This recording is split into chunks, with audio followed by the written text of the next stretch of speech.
नमस्कार मंडळी, सुनीता लावांडेज किचनमध्ये तुम्हा सर्वांचं खूप खूप स्वागत। आजपासून मी एक सिरीज सुरू करत आहे।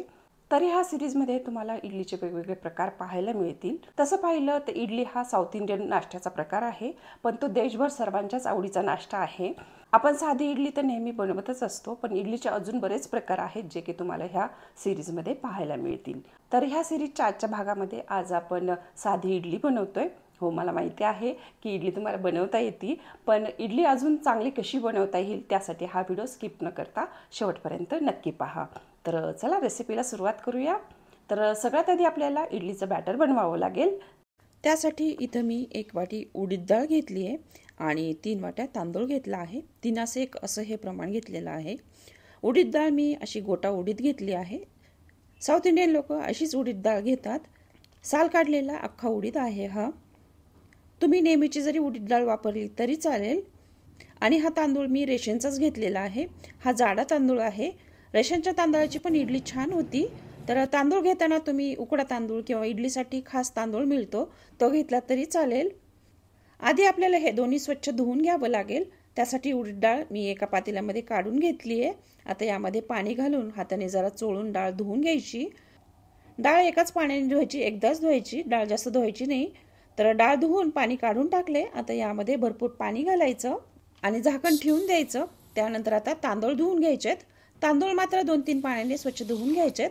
हाताने असं चोळून तांदूळ धुवून घ्यायचे, म्हणजे मग याचा जो वास असतो तो इडलीला येत नाही। पाणी चांगलं स्वच्छ निघेपर्यंत आपल्याला तांदूळ धुवून घ्यायचेत।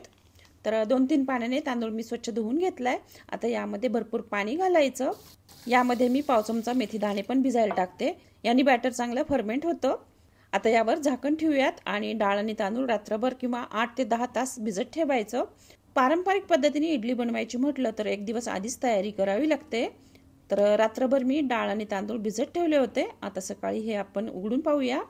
तर बघा डाळीवर फेस आलाय, म्हणजेच डाळ चांगली भिजली आहे। आणि हे बघा डाळ भिजून डबल सुद्धा झालेली आहे आणि याचा लगेचच तुकडा पडतोय। तांदूळ पण आपले चांगले भिजून फुगले आहेत। आता आपण यांना जरा वाटून घेऊया। तर आधी आपण डाळ वाटून घेऊया। असं झाऱ्याने पाणी निथळून डाळ मिक्सरच्या भांड्यामध्ये काढून घेऊयात। तर ह्या डाळीतलं पाणी फेकून द्यायचं नाही। डाळ वाटताना यातलं पाणी थोडं थोडं घालून डाळ वाटून घ्यायची आहे। तर डाळ वाटताना काय करायचं, डाळ आधी चांगली बारीक वाटून घ्यायची। त्यानंतर मिक्सर ऑन ऑफ करत डाळ जरा फिरवून घ्यायची, म्हणजे मग डाळ चांगली हलकी होती। तर बघा डाळ अशी लोण्यासारखी मऊ दळून घ्यायची। तर वाटलेली डाळ मी एका मोठ्या भांड्यामध्ये काढून घेतली आहे। आता त्यानंतर तांदूळ वाटून घेऊयात। त्याच मिक्सरच्या भांड्यात तांदूळ काढून घेऊयात। तांदूळ वाटताना जास्त पाणी घालायचं नाही। तांदूळ चांगले भिजलेले असल्यामुळे वाटताना त्याला पाणी घालायची आवश्यकता नाही। तर बघा तांदूळ असा थोडासा रवाळ वाटून घ्यायचा। थोडीशी त्यामध्ये कणी राहिली पाहिजे, बारीक रव्यासारखी। तर वाटलेल्या डाळीमध्येच हा तांदूळ काढून घेऊया। उरलेला तांदूळ पण वाटून असंच यामध्ये काढून घ्यायचा। तर सर्व डाळ आणि तांदूळ वाटून घेतले। आता हे हाताने चांगलं हे मिक्स करायचं। हाताच्या उष्णतेमुळे बॅटर चांगलं फर्मेंट व्हायला मदत होते। डाळ आणि तांदूळ वाटल्यानंतर एखाद्या मोठ्या भांड्यामध्येच हे काढून घ्यायचं। दोन्ही मी चांगलं मिक्स केले। आता यावर झाकण ठेवून याला कमीत कमी 12 तास याला फर्मेंट व्हायला ठेवून द्यायचं। तर हे भांडं एखाद्या उबदार जागेवर ठेवून द्यायचं। थंडीचे दिवस असल्यामुळं हे पीठ तयार व्हायला 24 तास लागतात आणि उन्हाळ्याचे दिवस असतील तर हे 12 तासात पीठ फर्मेंट होतं।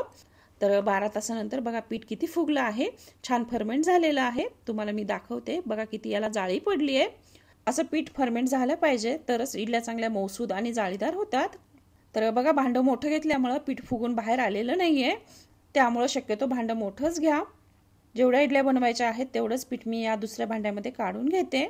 तर बघा पीठ मी काढून घेतले। आता यामध्ये चवीप्रमाणे मीठ आणि 1 छोटा चमचा तेल घालायचं आणि हे पीठ एकाच डायरेक्शनमध्ये जरा फेटून घ्यायचं। पीठ असं फेटून घेतल्यामुळं यामधला गॅस बाहेर पडतो आणि पीठ जरा हलकं होतं। तर 4-5 मिनिट हे पीठ चांगलं फेटून घ्या। पीठ जरा घट्ट असेल तर यामध्ये थोडंसं पाणी घालून याची कन्सिस्टन्सी ॲडजस्ट करा। तर बघा अशी याची कन्सिस्टन्सी असायला पाहिजे। जास्त घट्टही पीठ ठेवायचं नाही, नाहीतर इडल्या खाताना त्या घशामध्ये दाटल्यासारख्या वाटतात। 4-5 मिनिट हे पीठ मी चांगलं फेटून घेतले। चला आता याच्या इडल्या बनवायला घेऊयात। तर इडली बनवण्यासाठी आधी ह्या साच्याला तेल लावून घ्यायचं। त्यानंतर चमच्याने बॅटर प्रत्येक खणामध्ये घालायचं। फार जास्त भरायचं नाही हे भांडं, इडली फुगण्यासाठी याला जरा जागा ठेवायची। तर सगळ्या खाचेमध्ये बॅटर भरून झाले। चला त्याला स्टीम करायला ठेवूयात। मी आधी स्टीमरमध्ये पाणी गरम करायला ठेवलं होतं। तर बघा पाण्याला उकळी आली आहे। पाण्याला उकळी आल्यानंतरच यामध्ये हे भांडं ठेवायचं. वरतून झाकण ठेवून मीडियम गॅसवर 12 ते 15 मिनिट ह्या इडल्या स्टीम करायला ठेवायच्या. मध्ये अजिबात झाकण उघडायचं नाही. 12 मिनिटांनंतर झाकण उघडून पाहूया. तर बघा काय मस्त इडल्या आपल्या फुगल्या आहेत. टूथपिक टाकून जरा हे चेक करूया. टूथपिक कोरडी आली आहे याचाच अर्थ इडली छान स्टीम झाली आहे. पण जर टूथपिकला बॅटर चिकटलेलं असेल तर परत झाकण ठेवून अजून 2-3 मिनिट इडल्या चांगल्या स्टीम करायला ठेवा. तर हे भांडं मी बाहेर काढून याला जरा थंड व्हायला ठेवून देते. हे जरा थंड झाल्यानंतरच इडल्या काढून घ्यायच्या. तर सर्व इडल्या मी काढून घेतल्यात. तर बघा किती पांढऱ्या शुभ्र आणि जाळीदार इडल्या बनल्या आहेत. आपण पोहे, साबुदाणा वगैरे काहीच घातलं नाही तरी पण ह्या इडल्या इतक्या फ्लफी आणि सॉफ्ट झाल्या आहेत. हे असं घट्टसर साऊथ इंडियन पद्धतीने सांबर बनवायचं असेल तर याचा व्हिडिओ सुद्धा मी अपलोड केलेला आहे. त्याची लिंक मी खाली दिलेली आहे, तर तेवढं तुम्ही चेक करा. नुसत्या नारळाच्या चटणीबरोबर सुद्धा तुम्ही ह्या इडल्या खाऊ शकता.